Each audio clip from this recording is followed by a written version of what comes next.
kind of just having a good idea of what that number is, where and when is always an advantageous thing in my opinion.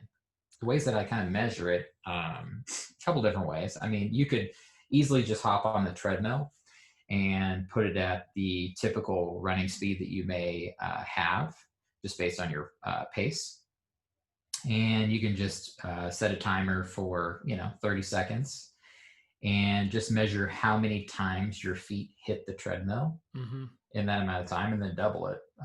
The app that I suggest, however, and what I actually use when I am doing any type of running analysis is Run Cadence.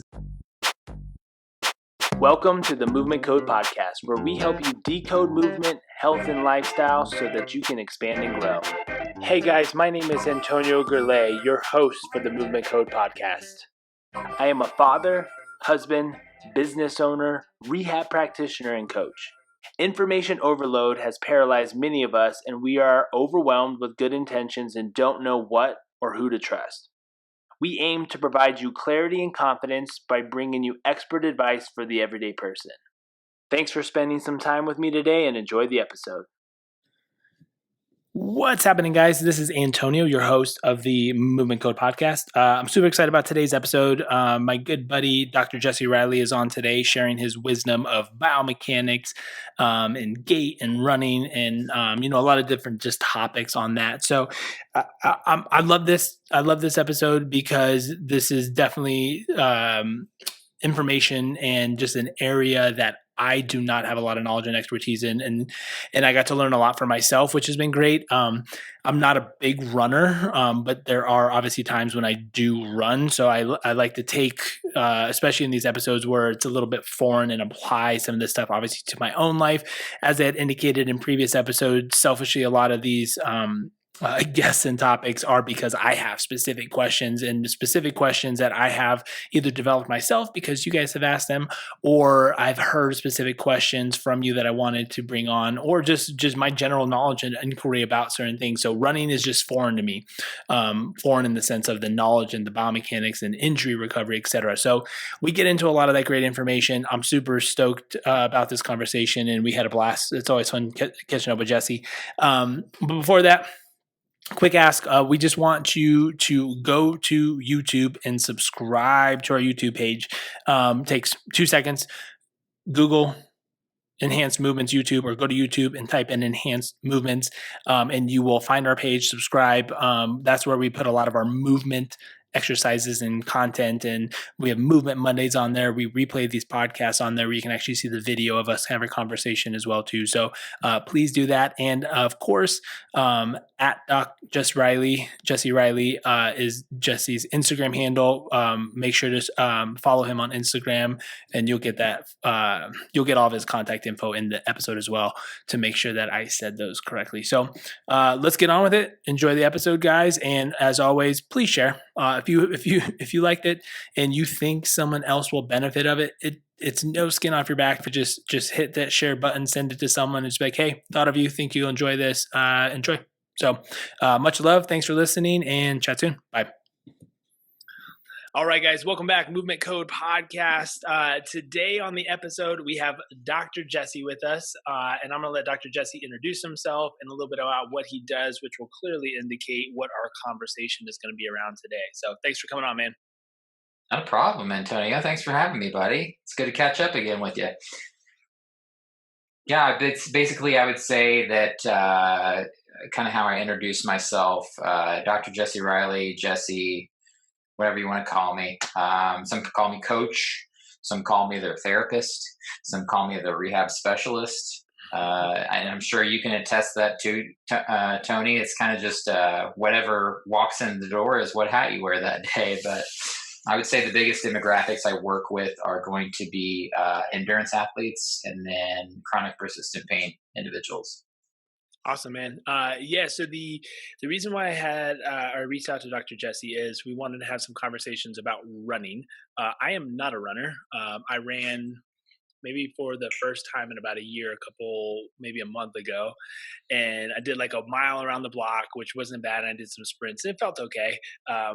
But we're obviously in at least the area we are. I'm looking at the Flatirons of Boulder, well, what's left of them with the smoke right now.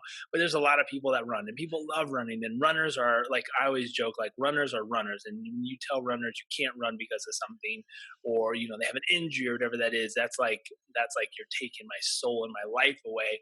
And so I wanted to give you guys some information around running injuries, running training, etc., or just endurance kind of athletes in general, that I think can be super beneficial. So, with that, now I'm just going off of kind of top of mind and cuff of most common most common running injuries that I see, and I should rephrase this of things that are aggravated when running. Maybe it's not something that is obviously related to like I got this injury when running, but when I run, I feel these things: anterior knee pain or pain at the Yep. front of the knee, and so top three at least we can kind of like tackle these: hip pain, and more so just kind of like outside hip. And for those of you again for listening, the hip is your ball and socket joint. It's not your pelvis. So when you point to your back, that's not your hip. There's a portion of that that's in relation to the hip structure. We're talking about like ball and socket, glute pain, and then number three is toe pain, Yeah. more specifically big toe. So let's start in that order. Knee pain. What are some of the main things? And I know this is kind of like a loaded question. It's like who's the demographic? How much you're doing? But what are some of the things, like if someone comes into your office, hey doc, I got knee pain when I'm running. What are some of the things you're looking at? What are some of the things you're asking as far as evaluating them to give them the best plan moving forward? Yeah, fabulous question. I wouldn't really disagree with the three areas you talked about either. It's definitely lower extremity for sure. Um, I would say if it's starting from maybe just the history in general, for the knee pain region, it's going to revolve around, hey, what is your step rate in terms of cadence? So that's just how many times your feet are hitting the ground in like a minute's time. Okay. Next question might be like, hey, what kind of terrain have you been running on here recently? Has it been a lot of trail? Is it a lot of incline, decline? What we kind of notice is a lot of times with a decline type slope, you're going to get a little bit more provocation in that knee area for sure. That's usually where a lot of the loading tends to happen because we're leaning forward a little bit more. Trying to think of some other things in terms of like the history and stuff like that. Typically, what I see with knee pain from like the running aspect of stuff is kind of what I was saying back with the slope thing. Maybe they're pitched a little bit more forward. Maybe they're a little squatty, like a little bit more bend at the knee. So some common cues that I tend to use with that is maybe run just a little bit taller. In terms of the cadence aspect, what we usually find is everybody says like, oh, 180 is the magic number. What we've kind of figured out through research is that's not entirely true. It's kind of just dependent upon the person. And what you'll kind of notice is people with shorter leg length are going to inherently have a higher cadence because their Makes feet have sense. to run faster. Yeah. And so obviously a lower cadence for someone who is, got a longer leg length. The big thing with that, though, is we're making sure that they're kind of staying in what's called the sagittal plane, too. And so this is where not just anterior knee pain, but if you're having knee pain on either side of the knee, too, if that knee's kind of moving in what we call the frontal plane. And so, guys, I know it's kind of hard to see because it's a podcast, but if you just take your hands out to your sides and just go to your left and your right side, that is your frontal plane. And so you'll notice if you may watch somebody, they may kind of teeter from left to right kind of heavily. That's Mhm. someone who may be inherently more prone to that sort of thing too. Now, just out of curiosity, because you're obviously working with endurance athletes, Mhm. for those of us who don't measure cadence, like what would be a suggestion for someone who's like, I have literally no idea what cadence I run. I'm like, I just run. You know what I Yeah. mean? So what are there? Because I know there's some apps and some different, obviously, tools out there. Do you encourage people to try to start counting their cadence, or do you simply just instruct them like, hey, why don't you just try to pick up your cadence a little bit, try to take a few more steps? Yeah. That's another brilliant question. I would say 2 points of where I'm kind of stressing that the most. One would be injured runner. Okay. Someone who comes in and they have pain during their run, or maybe like, you know, a mile in or 5 minutes in, whatever it may be, pain starts to become the issue. I'm going to have them start to monitor their cadence a little bit more. And I'll get into how I typically suggest for them to do it after I kind of explain the second group here. The second group would be someone who I feel wants to take it to that next level with running. Reason I say that is if you think about just an athlete in general, like, there's LeBron James and then there's the guy who's on the bench kind of thing. And I'm not trying to discredit the guy that's on the bench. I'm sure he's a really good player. He's obviously in the NBA for a reason. But LeBron James is LeBron James, right? Yeah. And so he has this natural ability to be able to tap into the unmeasurable things, right? And so one of those is just being naturally able, especially from the running side of things, naturally able to kind of check in to, hey, how's my foot speed right now? How does that measure up with the speed that I'm actually running versus how fast are my feet kind of turning over? And so it's just another element that we can kind of measure and control and kind of manipulate to just make that runner what I like to call robust. Mm-hmm. So there's going to be situations where, obviously, if you're running uphill, you're probably going to adopt a little bit of a shorter stride. And then if you're going downhill, you may maybe not so much with trail, but like just like a pavement, you're going to adopt a longer stride length. So your cadence is going to shorten, but kind of just having a good idea of what that number is, where and when is always an advantageous thing in my opinion. The ways that I kind of measure it, a couple different ways. I mean, you could easily just hop on the treadmill and put it at the typical running speed that you may have, just based on your pace. And you can just set a timer for 30 seconds, and just measure how many times your feet hit the treadmill in that amount of time, and then double it. The app that I suggest, however, and what I actually use when I am doing any type of running analysis is Run Cadence. It's kind of a unsolicited marketing here, I guess you'd say. Run Cadence is an app that I know it at least works for Apple. I'm questionable if it works with Android or not, but it measures it itself just based on arm swing. So I'll give that to someone when I'm measuring them for their baseline run on the treadmill. And then from there, that's when I can kind of manipulate their cadence accordingly using a metronome. Yeah, nice. So this is an app on the phone? Do you hold the phone? And Yep. So I just give them my phone, and then usually I think it takes like a minute to measure. And so while that's going on, I've got my iPad from the back view, so I'm kind of getting my baseline views from the back side, and then I'll also go over to the side with what we call like a lateral view, and kind of get their view from there too. And in that span of time, you can usually collect that number. And then so that next round of kind of when we're running, now we can start to play around with either cadence or incline or those sorts of things to see, hey, does this feel any different to you at all? And you have to realize like pain is not going to just disappear completely, but there's often times where if we manipulate their cadence to some degree, that can change the mechanics of what's happening that could be leading to the provocation of the pain that they're experiencing. Yeah. So what's really sorry, you can hear the airplane buzzing in the background. That's okay.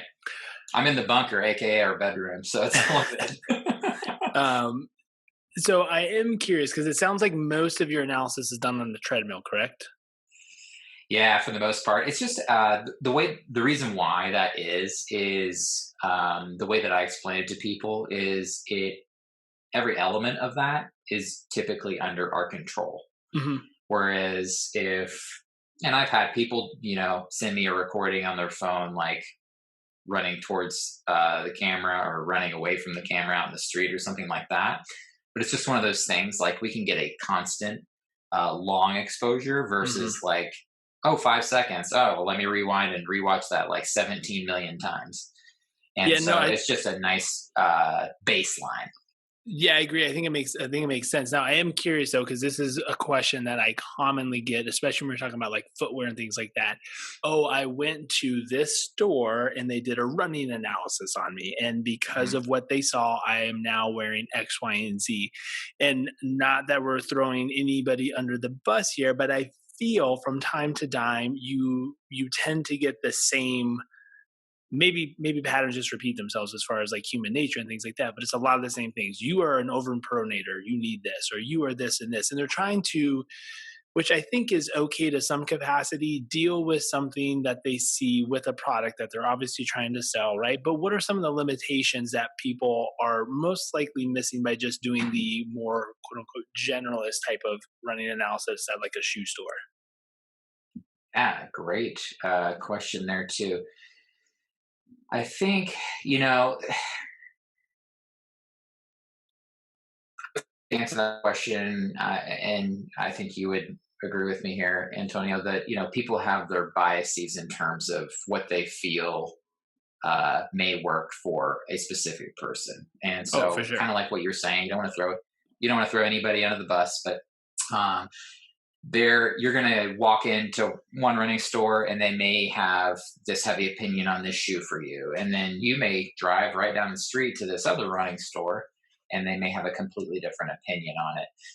Kind of my perspective is, I obviously am looking at it from the lens of this person has pain. What is the load strategy that is happening to their body to create that? And then taking all that into consideration, as far as shoes go, there's a few principles that I kind of follow. I mean, numero uno is like, hey, what has worked well in the past and what feels good on your foot? Because we could go down the rabbit hole of overpronating, correcting shoes, and minimalist shoes, and maximalist shoes, and like all these shoes.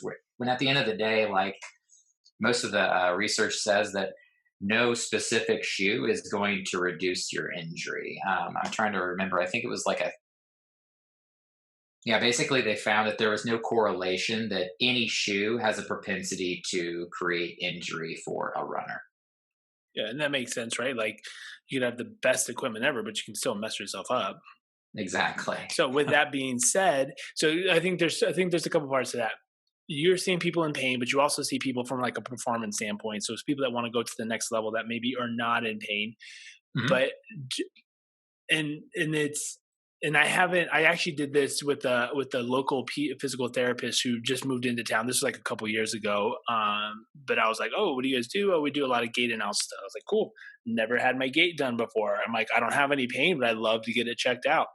Right. So we did it, and they had like, man, this they had like the high tech stuff. Like it was like 18 different cameras, LED markers and stuff, which was like another whole like level in game, which pros and cons to each one of those, right? But it was interesting how I thought my natural gait was, and I'm like, I'm not a horrible runner. I can, if I wanted to, I could bust out whatever. It's not like really great either.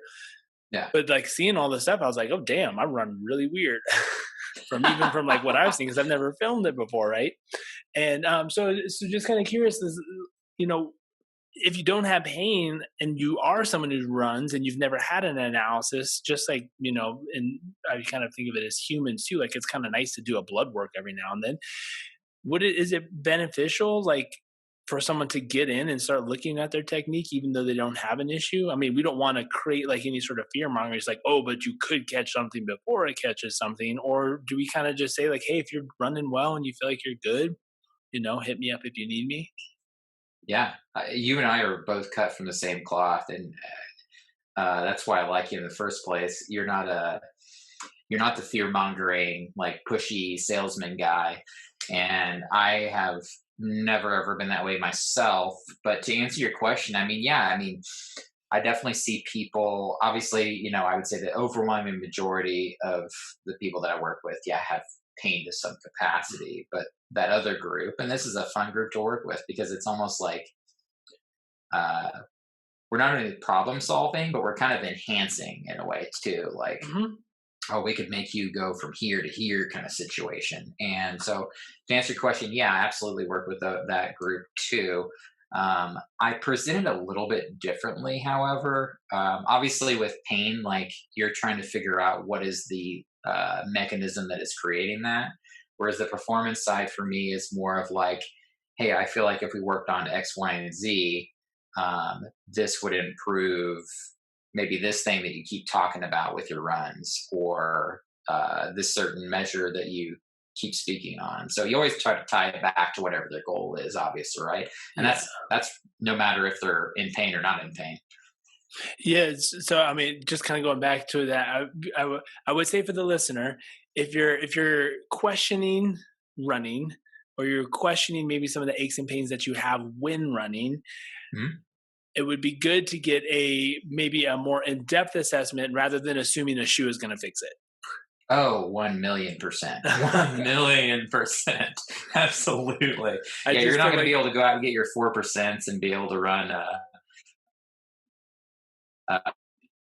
sub 3 marathon with no training whatsoever. Not going to happen. so when you're looking at things too, let's say let's use the example, because I kind of use the same thought process of when someone's maybe doing like a workout or something. It can be the endurance aspect too, right? But like, oh, I don't get pain until a certain point, so it's not when they start, Mhm. but it grows or it builds up. So is that a technique flaw that's leading to some signaling, or is it more of a capacity issue in which they're just running themselves? And is there obviously there's a way to differentiate that. You do the technique analysis, right? But how do you kind of balance and juggle what that is? Yeah, you're throwing me some brilliant questions here. I would say you're right in the aspect of the capacity thing, and I'm sure you've probably explained this to a lot of your clients too. Like, there's two kind of factors that weigh on the body in terms of pain, and this goes just with life in general too. Um, on one side of the what I call proverbial teeter totter, we have what's called load, and that's just how much stress or strain or volume or whatever is being applied to a specific area. And on the other side of that teeter totter, we have what's called capacity. And so, in essence, that is how much load can that specific area tolerate in that same amount of time. And so, when load is like supremely over exceeding capacity, that's when we typically have pain. Um, Same argument could be made though if load is just slightly above capacity. Now we're training, right? Like, to some degree, when we're working out and stuff, we're adding stress to our body, but it's in a manageable portion. The problem is with pain is when we overdo it, right? Or do it so consistently often that it overloads the system. So getting back to your question, definitely the capacity is an issue. Uh, Fatigue to a certain degree can be a huge issue. But usually it's one of those things where I would say it tends to go back to that load and capacity thing. So that's where we can see some of the functional movement screens too that you and I do, where we can kind of, oh, well, that definitely is going to load this portion that you're speaking on. How do you think that might feel? You may not have pain now while you're doing it, but when you're 10, 15 miles in, how do you think that might feel after a given period of time? Yeah, that's a good point. I mean, it really just comes down to a lot of just, it's not as black and white as people want to always think it is, right? It's Oh, yeah. it's it's it depends on a number of it. And you throw recovery in there and all that as Hmm. well, which is important, and just a rabbit hole in and of itself. So I wanted to shift in. I know we talked about the knee. The knee was good. I'm actually thinking maybe I think these will probably be connected to some capacity because they're so tightly correlated. But the knee is Hmm. obviously involved as well. Feet, right? I know you know feet well, and I know you talk about feet a lot. What are we?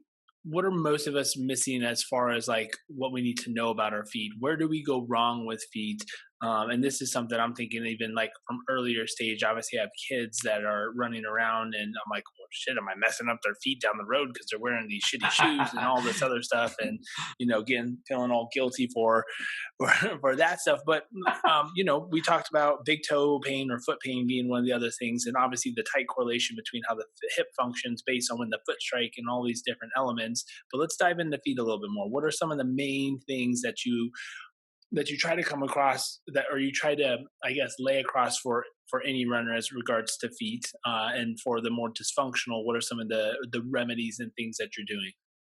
Yeah, I would say there's definitely two, and I'll probably tell you a few more too. But the top two, bar none, is basically great toe extension. So being able to lift that big toe or being able to load that big toe.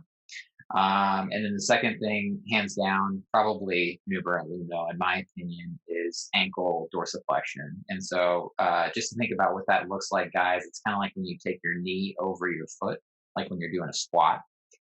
What's happening is your ankle is going into what's called dorsiflexion. And so if we have a limitation mobility wise in either of those two, that usually sets the stage for other things up the chain. So when I say up the chain, up the leg. There's a few other things, but I typically like to see, can they disassociate their toes from one another. I'm not looking for them to tickle the ivories with their feet or anything, but can they lift just their big toes off the ground? And then after that, I tend to say, hey, okay, that was good. Now can you lift your other four toes and keep your big toe on the ground? And then the last thing for me is I like to see, can they splay their toes out really wide? Those are like three kind of rudimentary things that I wish every runner would be able to do. But in reality, like, not a whole lot of people can necessarily do that. But the reason I do like that is it just allows that person to have way more control over how they're landing. Because at the end of the day, I mean, you and I both know running is essentially a plyometric sport. You're basically jumping and landing on one foot and switching to the next foot. Yeah, man, those are good. It's funny you mentioned that because I'm literally trying to do it in my feet right now, and it's weird. The ankle that I've had, or the foot or ankle that I've had more issues with, meaning like more sprains and different things like that. Not the most recurrent sprains though. Hmm. My more recurrent sprains have been on the left side, but my right side toes are just like, they're just like dumb. I can't get them to do anything. Even working with correct toes and different things like that, it's just so interesting to see how just disassociated they are from everything else, which is just crazy. So now with that, I'm just curious because this is one of the probably, it's got to be up there with the top 1 to 2 questions that we get is strike. Where should you strike? Heel strike, midfoot, forefoot? Does it matter? Does it, obviously it probably depends, but what are some of the criteria, the factors that would indicate someone should be hitting in different places, or your opinion in general? Yeah, I mean, to me, like it's kind of to answer your question directly. I think it's completely dependent upon the person. And sorry, I'm gonna interject and have you. What are some of the things that it would depend on? Is it strictly anatomical variations? Is it maybe, obviously if you have a decrease in dorsiflexion or your ankle range of motion, that's going to change it? Is it okay for you to land in a certain way because of the dysfunctional pattern you're in currently, but as you move out of that, you want to transition into a different strike position? Yeah, that's actually a very good question. I would say in terms of like if we're going to manipulate uh, foot strike in any way, it's usually because that person comes in with an injury. So let's say example might be someone comes in with calf Achilles issue, and we notice that they are a forefoot striker. So when we talk about forefoot guys, we're just talking about like the ball of your feet up to your toes. And naturally, when we do that, you are going to load that area a little bit more in your body already. And so that might be something to where I'm like, okay, hey, like I know you've been doing this for X number of years. What if we tried to work on landing on midfoot or rear foot for the time being until the pain comes down just a little bit. But at the end of the day, like if they're naturally a forefoot striker, there's no or even rear foot striker, for example, because the majority of humans are actually rear foot strikers in terms of jogging. Um, I'm not going to try to change that sort of thing with them, mainly for the reason is like there's a whole lot of research out there that says in terms of energy efficiency and stuff like that, that actually changing your foot strike pattern costs more energy than what it's worth. Hmm. And so that's why I tend to say, like, if they're in pain, I may manipulate it, but for the most part, I'm just letting them be them. Because, like I said, the majority of people are rear foot strikers, and you can kind of tell, like, at the end of the day, like, especially when you and I may see someone who has more of, like, again, that calf or Achilles complex, or maybe metatarsalgia, that they're probably more of a forefoot striker in the first place. So we usually kind of put two and two together when we're going through the history. But again, I'm not really changing it unless we need to. Now, so reverting back though, do you find that things naturally change based on changing cadence? Ooh, yeah. So yes and no. I would say yes in the sense of we know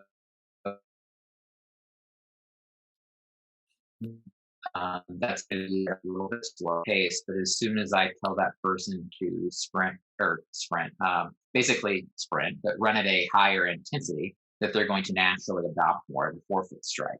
Sorry, I'm going to interrupt. In I'm going to terms of interrupt you real. Can I interrupt sure, you real quick? You cut out. So you were talking about pace right before you got into pace. It cut out and it kind of like lagged. Can you just say that part over again? oh man, lag. We're taking me back to my Xbox days, man. So what I was saying is that if we are changing that person's pace, meaning we'll just say in the sense of going from a jog to a sprint, that they're going to naturally adopt more of a forefoot strike Hmm. because of that. And something else we've kind of noticed too is actually when we take shoes off someone, that they Hmm. typically adopt more of a forefoot strike as well. Um, but in terms of how much we're manipulating cadence, either in office or what I'm having them do outside, it's usually not enough to necessarily change their foot strike pattern.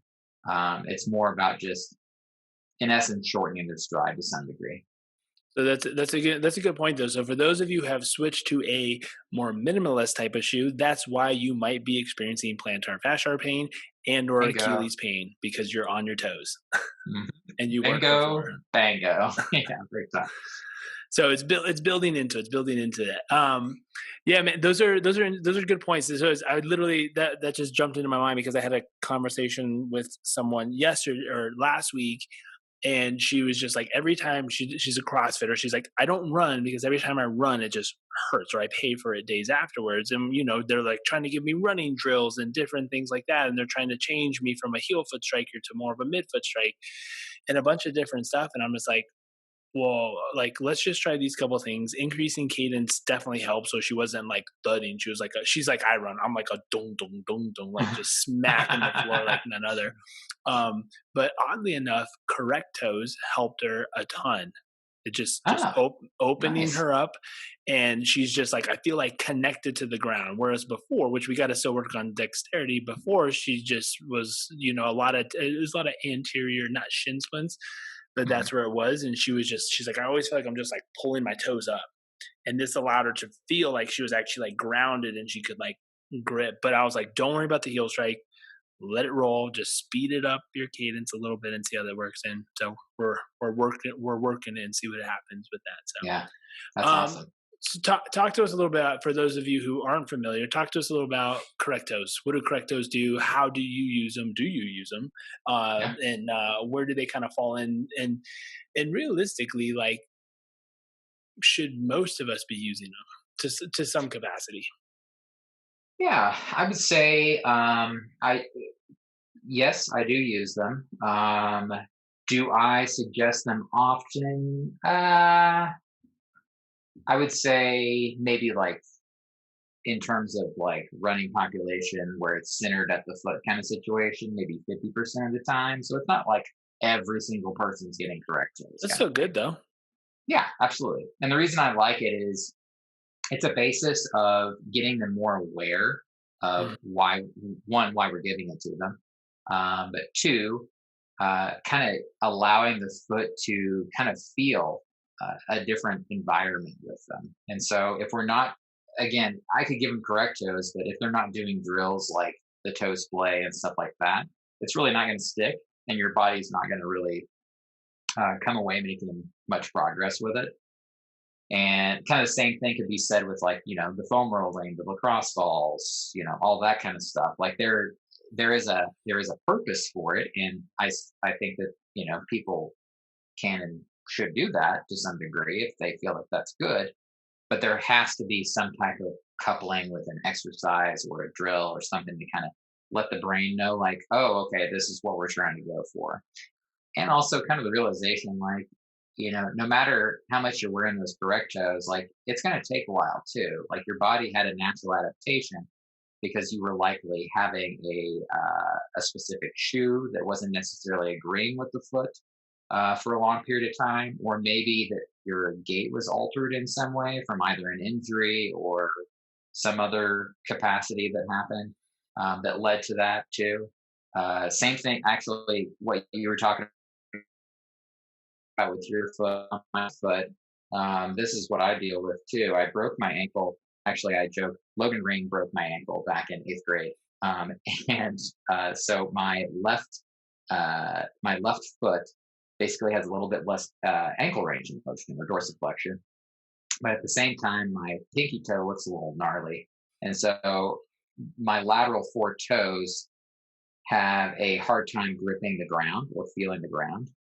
And so, yeah, I do some of these drills to kind of help with that, along with, calf raises and that sort of thing. But yeah, it definitely throws off my balance, and most of my problems are on my left side. So, I mean, there has to be some correlation with that too, just like you said. So when would someone be able to? To back up, for those of you that are unfamiliar, correct toes are basically these spacers that go in Mhm. between your toes to help splay your forefoot and open them up. Now there are a ton of variation versions out there, and I will tell you right now that correct toes are worth the more money that you will be spending. I've tried the cheaper options thinking it would be just the same and it helps save some money. It's bar none. They all suck and they all hurt your foot. The correct toes are actually very, very comfortable. So just take that into consideration. Now, again, what Dr. Jesse was stating is if you look at like your shoe shape right now, so if you're wearing shoes right now, or if you're not, even more importantly, if you're not wearing shoes, if your feet look like the shape of a shitty shoe without a shoe even on, you know you've been wearing those for too long, right? So Absolutely. essentially, a tapered kind of toe box. If you're looking at your shoe in the front of the shoe tapers in or is more narrow than like where your toe box would be, or sorry, like the ball of your foot would be, your toes are just getting super scrunched together, and that alters how they're used and how they function, etc. Which is actually really interesting. How many running shoes I feel are quite tapered. Yeah. Yeah, there's definitely quite a few out there. But the unfortunate thing too, and I don't want to throw Ultra under the bus because I feel like they do a great job with their shoes, and I own a couple pairs myself. They have a wider toe box that does fit more of a natural splay of your toes. Hmm. But same kind of thing here is, like, most of their shoes are what we call zero drop, meaning there's from heel to toe. It's basically no decline. It's just a straight level thing. The problem, however, with that is that going back to that ankle dorsiflexion thing that we are talking about, if you have more of a limited ankle range of motion, I'm probably not going to have you run in that shoe right away because you're probably going to experience, more, again, calf, Achilles, or foot pain as a result. And so I'm kind of just crossing my fingers, waiting for. There's topos actually have a little bit of a drop to them, but they're about in the 3 to 4 range. I would love for a shoe company to have more of a wider toe box that's getting up into like the 5 to 8, maybe 10 millimeter drop range. That would be perfect, but I haven't seen that out yet. There's a So if you got wedge. $1 million, Yeah. Could uh, could a we could wedge we could definitely put suffice? a wedge in it. We could as definitely do a wedge in terms of like a. like a middle ground stepping stone. You talking like maybe kind of like a heel lift almost? Yeah, almost like a heel lift, because I know there's one. So there's obviously it wouldn't be specifically for this, and it doesn't like anchor in, so there might be some pros and cons to that. But there's a I think it's called the squat wedge. So for Hmm. those people that didn't want to switch into lifters, it was 100% direct towards the CrossFit community. You have limited ankle range of motion. You don't want to switch into your lifters, or you're in a WOD where you still want to be able to use your regular shoes. You just slide this little thing in, and it's a wedge that creates not like a substantial heel lift, but a little bit of a heel lift just inside the shoe. So it gives you that little bit of anterior weight displacement to help with that squatting pattern. And I don't know if that would be something you've ever tried or considered, or if that would be even a relative option. So that like, hey, the ultra is great, but I just want you to have a little bit of that. Yeah, That absolutely. It's that definitely a thing that you can use for sure. What is that product called again? I think it was like called. I don't even know. It's like a shoe insert squat um, wedge shoe insert Maybe we squat. can get a sponsor here, buddy. Come on. Yeah, dude. Who's we're going to early. I don't know. It's now I just got a whole bunch of like orthopedic wedges. Mhm. But to I'll answer have your to. question, yes, you could actually throw in, yeah, like a some type of cork lift or something. Yeah, I was something that came to mind that might have been interesting. Um, when would someone? I mean, if someone benefits from correct toes, is this something that they would always wear? When would they graduate from wearing correct toes based on certain criteria? What would some of those things be? Yeah, I typically suggest people have like a warming up period to it in the sense of, hey, wear this for a couple hours while you guys are, hanging out of an evening at home or doing stuff around the house. If the shoe is wide enough to accommodate the spacers in there, again, like an ultra, you could probably wear them in like an ultra, or there's a million other different shoes out there now that kind of make it more functional with the toe box. I'm okay with you wearing it out and about. That's perfectly fine. If you're going to try to put those in and then wear, like a dress shoe, however, you're really not kind of helping yourself out there. In It's fact, gonna hurt. you're probably just going to make matters worse if it's something like a neuroma per se or something like that, because now you're just like compressing the tissue even more. So Yeah. you definitely want to, if you're going to wear a shoe, make sure it has a pretty wide toe box naturally. If you're going to wear the toe spacers. So I'm going to shift slightly. It's similar kind of topic or question, but what are some of the are there baseline strength criterias that you want most people to have? And I don't necessarily have Mm. any of these for the populations that I work with, because most people are lifting weights. But I could argue like you should be able to do. Oh, here's an example. You should be able to do three, in my opinion, three strict pull-ups before you really start exploring kipping pull-ups. You have the necessary baseline strength to control your shoulders through so full flexion and relative extension and whatever. We can not get into the range of motions, but are there things that you are looking for people to be able to do performance wise, pain wise, or anything like that? Yeah, dude, that's a really good question. I would say that there is definitely checklists that I kind of have in my mind based on their performance level or kind of where they feel like they are as a runner. Um, and so they range from, single leg balance test. I don't necessarily need time per se with that. I mean, obviously, you and I both know that when we have someone do a single leg balance, kind of being able to separate the unbalanced from the balance, because you see it like right away. Mm. Um, to me, kind of what I do with that is I actually like them, and the testing's a little bit different. Some people just have them bend their knee, so kind of like they're uh, kind of kicking back some grass behind them or something like that. I actually like them to raise the knee up to 90. Mm. Main reason being is a couple reasons. First one being like, as a runner, you're going to have that knee drive. Are you going to get to 90 degrees? No, you're not. But for the most part, the second reason why I do that to kind of fortify it is I'm seeing, especially, is hip flexion an issue for this person? And you kind of notice that as they start to raise that knee up, kind of where that path of their travel is. So I tend to kind of compare right and left there. Let's take someone who maybe has, they've been told that they need to stretch out their hip flexors because their hip flexors are tight. Yeah. Okay. I'm going to be able to tell right away if that is fact or bullshit. Main reason being is oftentimes when they're told to stretch out their hip flexors, stretch them out, stretch them out, stretch them out, they don't see any results. Typically, it's because they actually need to load those hip flexors instead.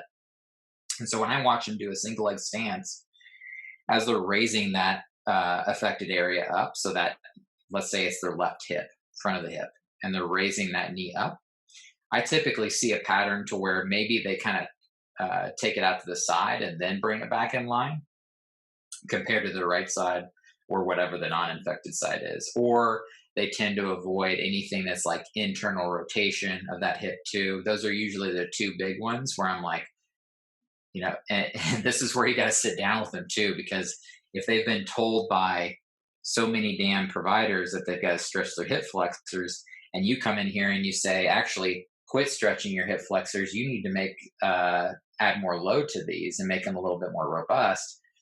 Sometimes you get a little flack for that or a little resistance. So it kind of come where you're soft selling it to them. So another way that I kind of do that too is I'll have them do that seated too. They can always raise their knee up there to just check seated hip flexion. And then I kind of just confirm it with what's called supine hip flexion. So I'm passively moving their knee up towards them. And that's usually where they might feel like a pinch or something like that again. So you're going to get diagnoses that are going to be like hip impingement syndrome or what is it? Femoral acetabular impingement. So I was just going to ask you, do you have some people that present with that pinchy FAI?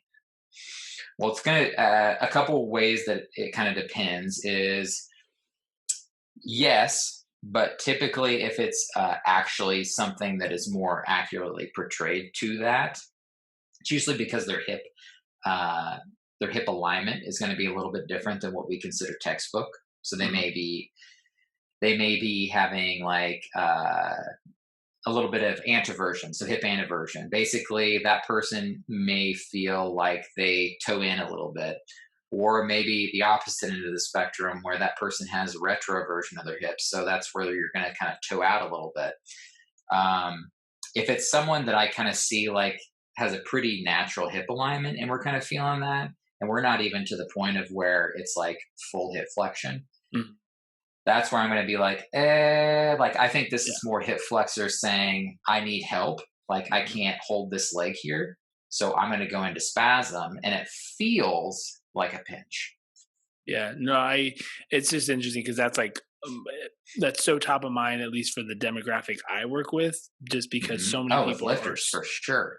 Just people are just doing squats in general is just too narrow of a stance. Toes are locked in straight and they're just banging those bones together in the front, and you get really pissed off stuff.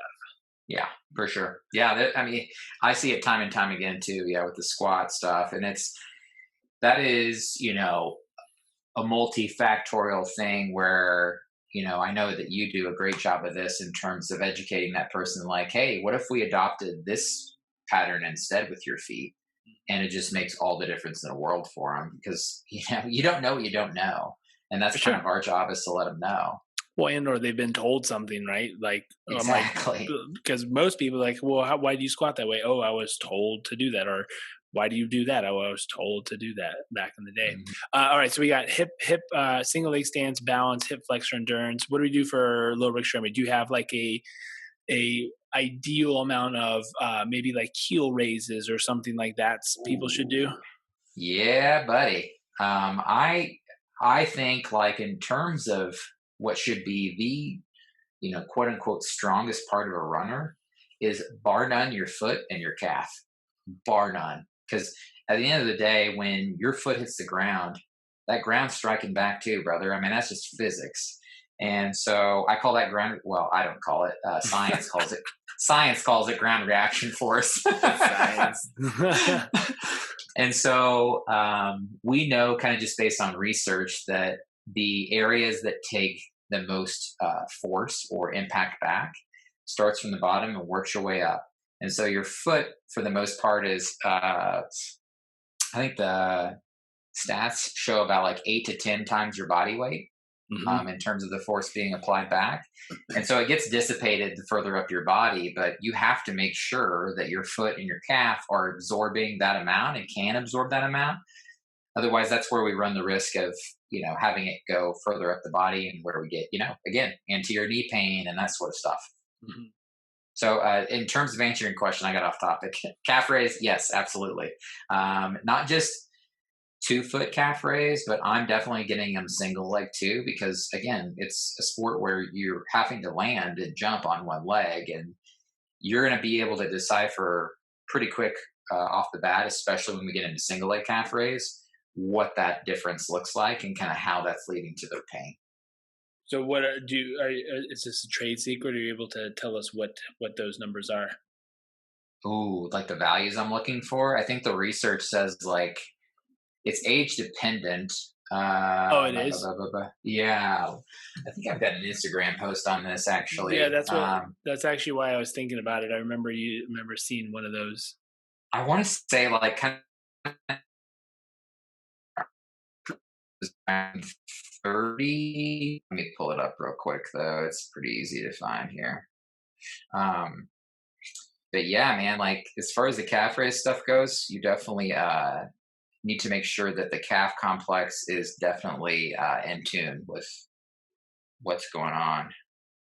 And I meant to ask this earlier, but for those who want to follow Dr. Jesse, just kick this desk at Doc Jesse Riley. So DocJesseRiley You got it. on the gram. On the gram. I can't find the stinking post, but I want to say, yeah, we're about like 30. Is it under capacity? Your capacity test? It might be. Let's see here. Capacity, calf raise. Oh, here we go. Yeah, there we go. Okay, so for males in their 20s, 38, and female 31. And that's 2? That's just 1. All right, that's just single on leg. 1 foot. Okay. Yes. 38 and 38 and 31. Yeah, and so kind of obviously decreases a little bit as you get older. It's actually kind of funny in your 60s, 70s, and your 80s.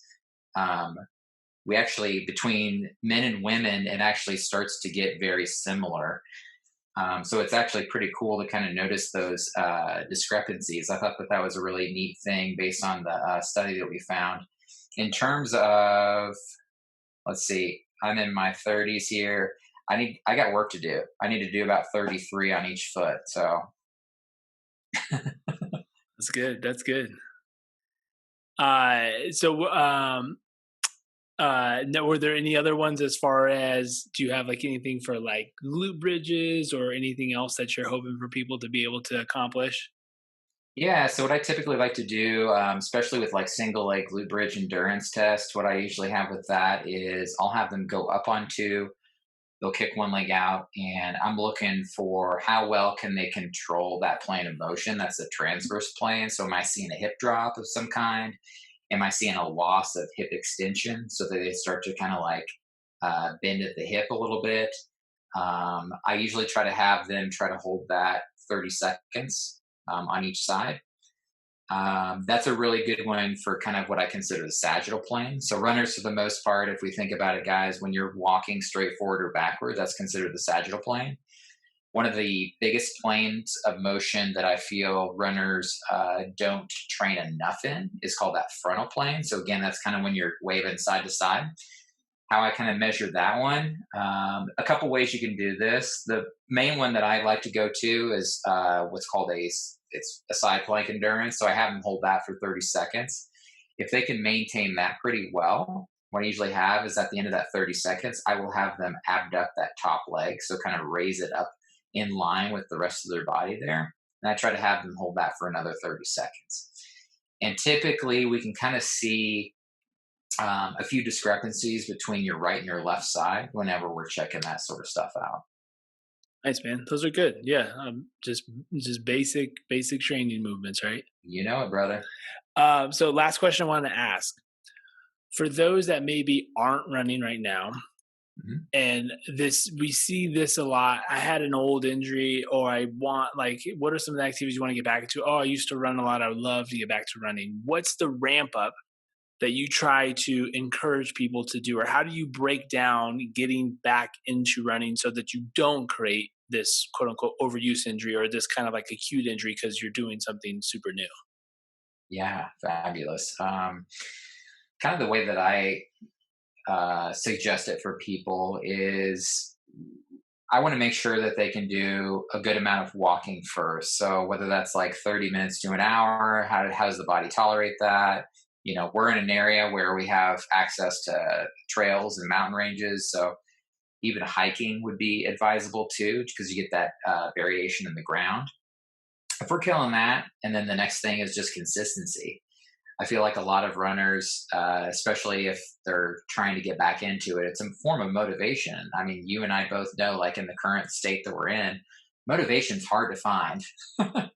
And so for them, it's mainly I'm looking for one starting at the same long walk. Next thing would be consistency. Once you're kind of hitting those two markers, okay, cool. Let's now talk about going into like a walk run strategy. And we may do that for a 30-minute period to kind of have a baseline, see how you do. Start with maybe a ratio of like a 4 to 5 minute run to 1 minute walk kind of thing. See how the heart rate does with that sort of stuff. And then you can start to kind of erase some of the walks from there and then start to just progress more to just continuous running. As far as the progression goes from there, like there's all kinds of different things. It's really dependent upon how well you're doing versus kind of what you've been exposed to in the past too. And so if you're doing a bunch of other stuff in addition to the running, you'll probably be able to speed through that a little bit faster. If you're just strictly running, I may suggest taking things a little bit easier just to make sure your body adapts really well. That's great. That's a really simple, easy just breakdown of increasing load progression, right? Yeah. Sorry, I just thought of one other question, which I don't know if you have Yeah. an answer for. Why do some kids suck at running? Ooh, really good question. Because obviously you can make it would make sense with adults. You've had all these injuries before, things like that, but you're looking at like I'm thinking even like young, like kids that haven't had a lot of injuries, like 3, 4 year olds, 5 year olds. Obviously they've been walking for a number of years, different things like that. But you watch some kids run and you're just like, what the heck are you doing? Yeah.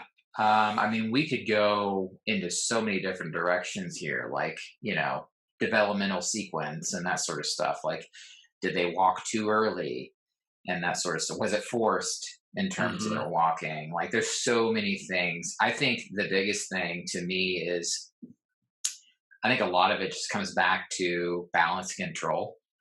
And so, if we aren't able to kind of maintain these primitive postures, like again, the single leg stance, like if you're going all over the place, like that's telling us something.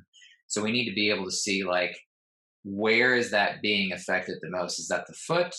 Is that central stability at the core or anywhere else? The next thing for me would be like, how does this person look walking too? Because chances are, like, if they look a little suspect jogging or running, I want to know definitely what they look like when they're walking too. And so, Yeah. and so it's some of those things like where it's the walking, the skipping, hopping drills. Like that's kind of where I feel like training is kind of evolving for runners anyway, as we're getting more towards like plyometric type stuff. And so, if we can't nail down the fundamental steps of, again, like that calf raise, like if you're having a hard time just balancing on one foot with the calf raise, you're going to have a hard time running because it's going to translate. And so, that's where again, you could go in a multitude of different directions, but at the end of the day, like balance and control are the two aspects of it. Ooh, I like it. I like it. Yeah. So I meant to throw this out earlier, but I tried to leave everyone with a challenge for the week. So I don't know if you have something off the top of your head. I can kind of Oh. spitball some ideas that I have because obviously I've been thinking about it. But do you have anything off the top of your head? If not, I'll spitball something while you think of something. You spitball something while I think of something. All right, so we'll call this a multi tiered challenge. So obviously, we've been talking about gait and running.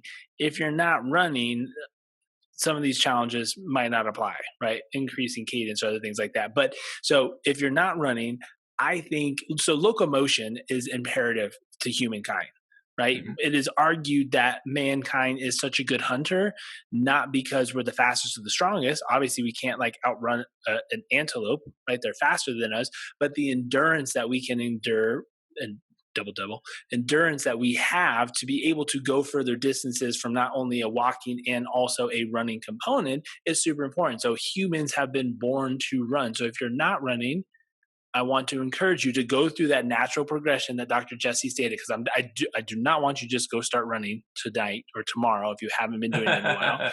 But if you're someone like myself who obviously has not been running in a while, feel like I'm a pretty athletic person and I work out a good amount and I know my body well enough to know that I could go for a run right now and not hurt myself. So if you're not running, break it down into trying to get in one run a week. That'll give you an opportunity to be aware about how your running is. Obviously, you're not doing it for a while. You're going to be a little bit out of sync, out of tune, but that's a good reference point for you to be able to start to do some stuff. I do think, and this is myself included, we do need to run more because it is a very imperative skill and basic movement pattern. It's locomotion 101. Yeah, I'm for it. I would even put this on there too. Like, I don't care if that is, if you think it's slow or fast or whatever. Like, to me, the other point of that is just the benefit that you have on your, not just physical body, but like your mental aspect of it too. Yeah. And you and I both are huge proponents of that, as far as like what's the mental aspect of kind of what we're going through right now, whether that's in pain or not in pain. And so, I mean, we obviously know the physiological benefits of being fit and exercising and that sort of thing. And if you've never ran in the first place, and you may really be attached to it after you try it for a little bit too. Yeah. Um, what I was going to say, you went a different direction. I was just going to say, for the runners, like, one thing you probably need more of is just more sleep. Well, that's the other side of the coin, right? If you are listening and you are a runner, what's your sleep patterns right now? How many hours a night are you getting? What's the quality, et cetera? So yeah, I mean, it's not to say it's just this or that. Obviously, the sleep component goes for anybody, really. But yeah, I mean, recovery wise, right? We know most people are just Yeah, big time. hitting it hard, and they're not just sleeping enough. And that's where the majority of our metabolic recovery processes take place, is when you're sleeping and making sure that you have adequate sleep. 100%. So you got a couple different options there, folks. Obviously, you can take it a number of different ways. Hopefully this was beneficial for you guys.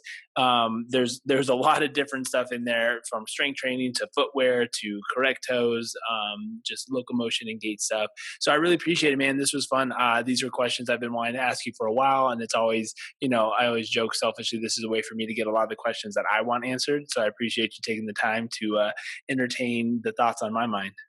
Brother, you asked some of the best questions I've had being on a podcast, so I Well, appreciate it being on. that's good. That's good. Cool, man. Well, anything else you want to leave people with before we check out?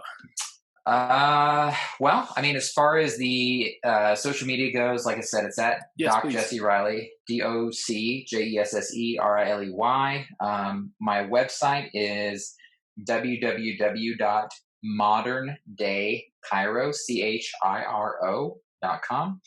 And then in terms of anything else I've got coming up, I have a presentation or like another Zoom webinar that I'm putting on with a trainer in Michigan on Monday. Great. You can check into my social media for how to find that too. So we'll be talking about running shoes. And you do virtual coaching, correct? Oh, absolutely. Yeah. And I Plug kind of that. like with you. Yeah. Okay, cool, man. Yeah.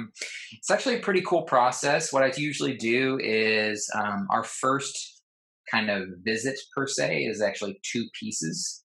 And so we'll sit down first and kind of just have a Zoom session together to go over the history, kind of just meet, make sure we're a good fit.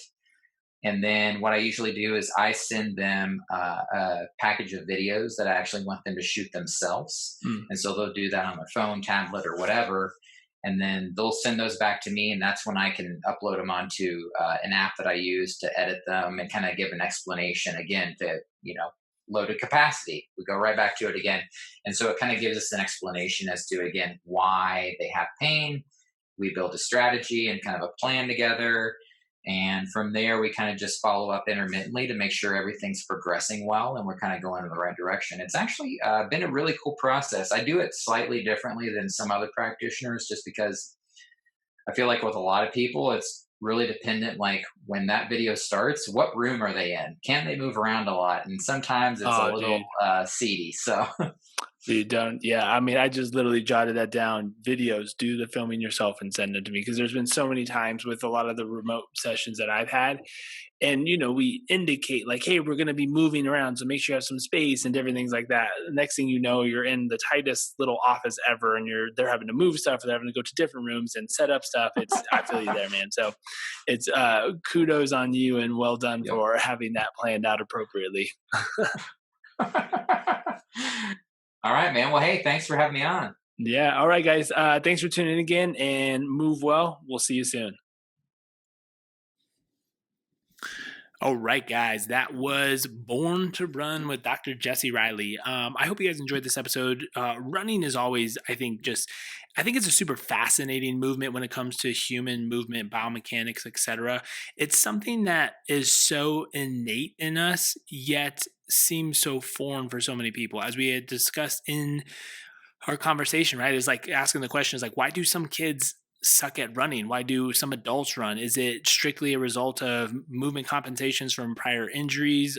Is it, range of motion issues? Is it just we never really learned how to run in the first place? It just is so fascinating to me that something as innate as walking and running gets so distorted as our life goes on. And I think it's really important. I mean, there's a number of texts and books out there that describe how fundamental running is to just us as a human species, and how this has been very lost and distant from our everyday movement culture lifestyle. So I'm trying to do a better job myself of trying to add some running in, not for the sake of anything in particular of mixing it up from my normal daily routine and kind of lifting routine and programming, but also just because I feel that it is so important, and I want to work on some of the things that we talked about, and I want to have that ability to run when I get older, as my kids get older. So